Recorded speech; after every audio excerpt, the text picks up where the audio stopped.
Assalamualaikum warahmatullahi wabarakatuh. Di sini kita akan masuk mengenai pengenalan dasar akuntansi, yaitu persamaan dasar akuntansi.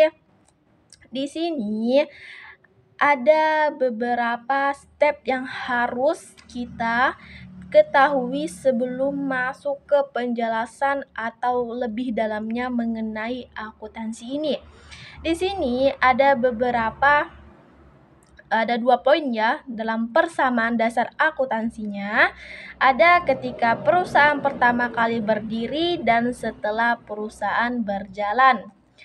Kita masuk ke ketika perusahaan pertama kali berdiri.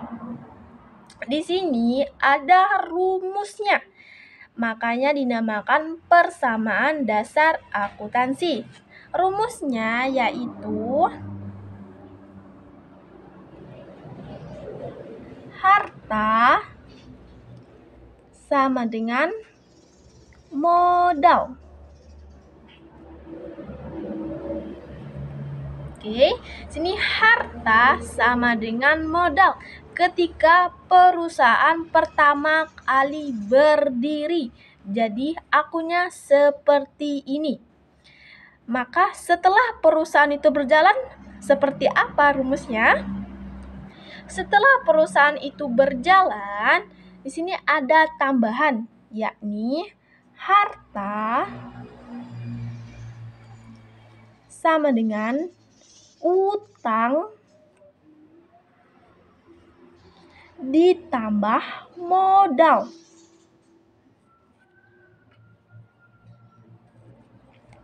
Seperti ini setelah perusahaan berjalan.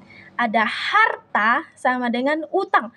Kenapa harus ada utang? Karena setiap perusahaan pasti mencari modal untuk membangun atau mengembangkan perusahaan tersebut, entah dari kreditur atau pinjaman dari bank, ditambah sama modal kita sendiri atau modal yang didapat dari pinjaman bank dan lain sebagainya. Jadi, persamaan dasar akuntansi yang digunakan yakni harta sama dengan utang dan maksudnya ditambah modal. Timbul pertanyaan kan, persamaan dasar akuntansi atau PDA itu apa sih? Di sini adalah sistematika pencatatan yang menggambarkan suatu hubungan yang ada pada perusahaan.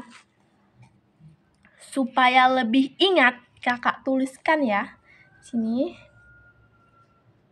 Sistem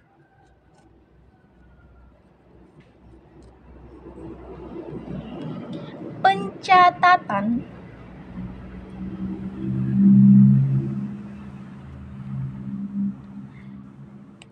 yang menggambarkan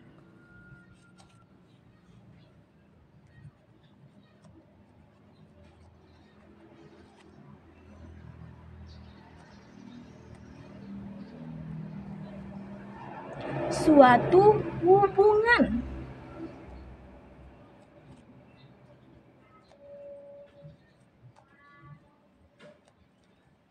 yang ada pada perusahaan.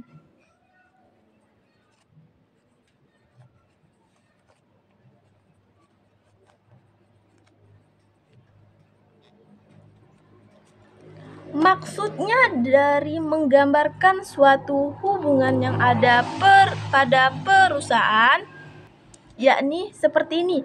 Harta sama dengan utang ditambah modal. Jadi berhubungan, saling berkaitan. Seperti itu. Jadi di sini persamaan dasar akuntansinya yakni harta sama dengan utang ditambah modal. Selanjutnya kita masuk ke unsur-unsur persamaan dasar akuntansinya. Itu ada beberapa. Ada di sini merupakan harta, ini terbagi lagi dan utang pun terbagi lagi dan modal pun akan terbagi lagi. Seperti itu. Jadi kita menjelaskan lebih lengkapnya pada unsur-unsur persamaan dasar akuntansi.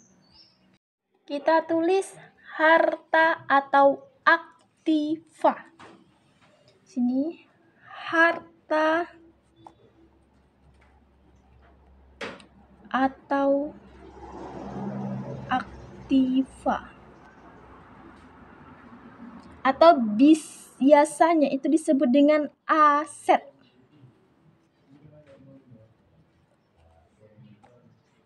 Di harta ini terbagi menjadi beberapa bagian, yakni harta lancar dan harta tetap. Kita tulis poin pertama yaitu harta lancar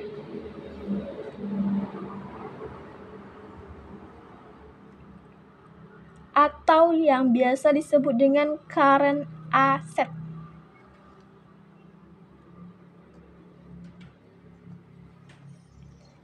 Terbagi menjadi, yakni ada akun kas. Akun kas. Selanjutnya ada akun piutang dagang. Akun-akun ini akan kita temukan pada saat kita mentransaksi pada perusahaan. Selanjutnya ada yang namanya piutang wesel.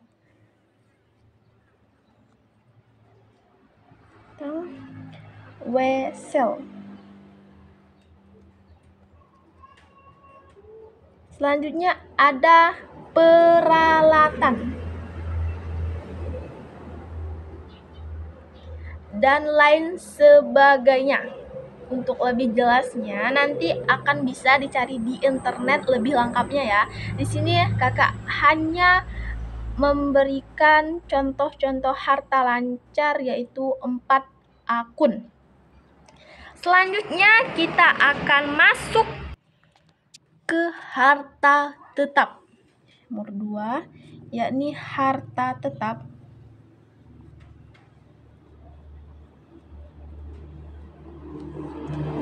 Itu terbagi menjadi aktiva tetap.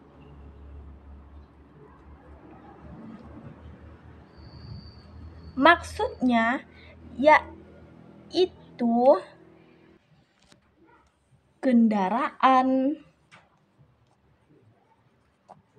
bangunan,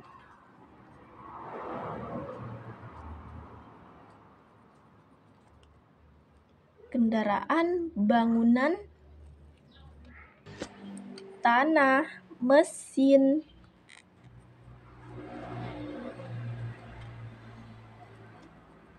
dan lain sebagainya. Ini merupakan kelompok dari harta tetap. Selanjutnya ada yang namanya hak sewa.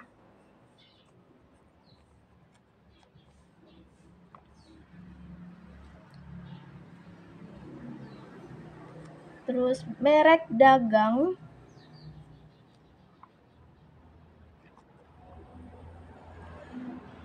dan hak paten.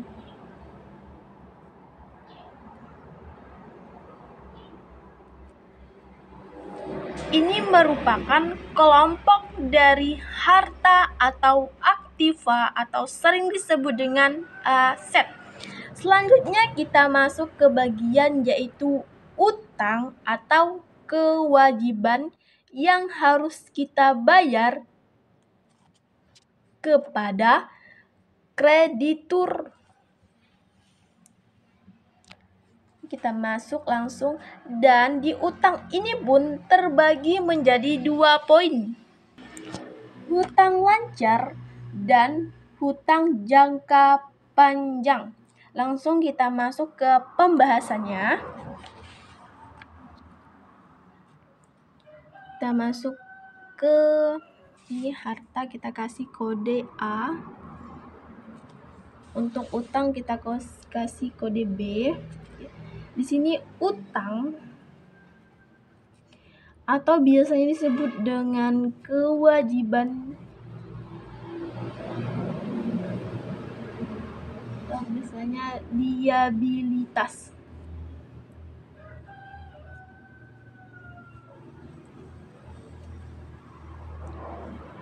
Poin yaitu 1, kita masuk ke utang lancar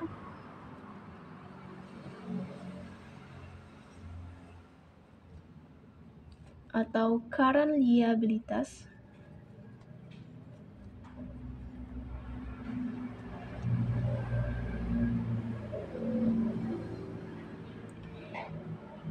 Kelompoknya atau poin-poin dari utang lancar ini yakni utang dagang atau utang usaha.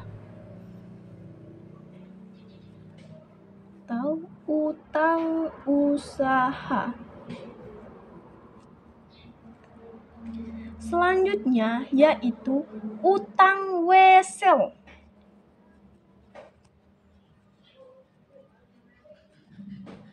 Selanjutnya utang pendapatan.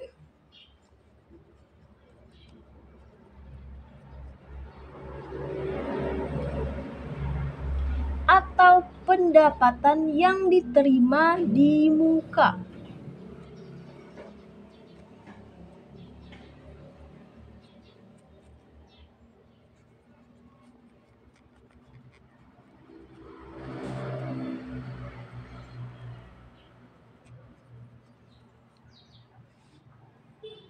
Selanjutnya ada utang beban.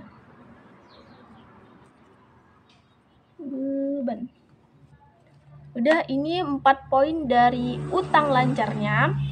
Selanjutnya kita masuk ke utang jangka panjang atau long term liability. Bagian 2, itu utang jangka panjang.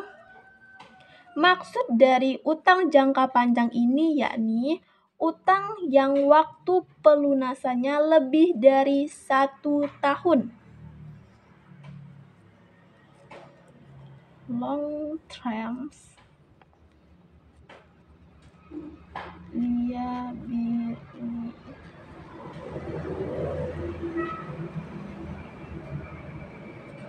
yaitu utang hipotek,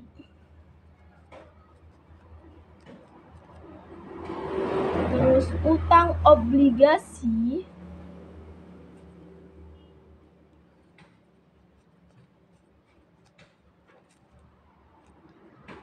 dan kredit investasi.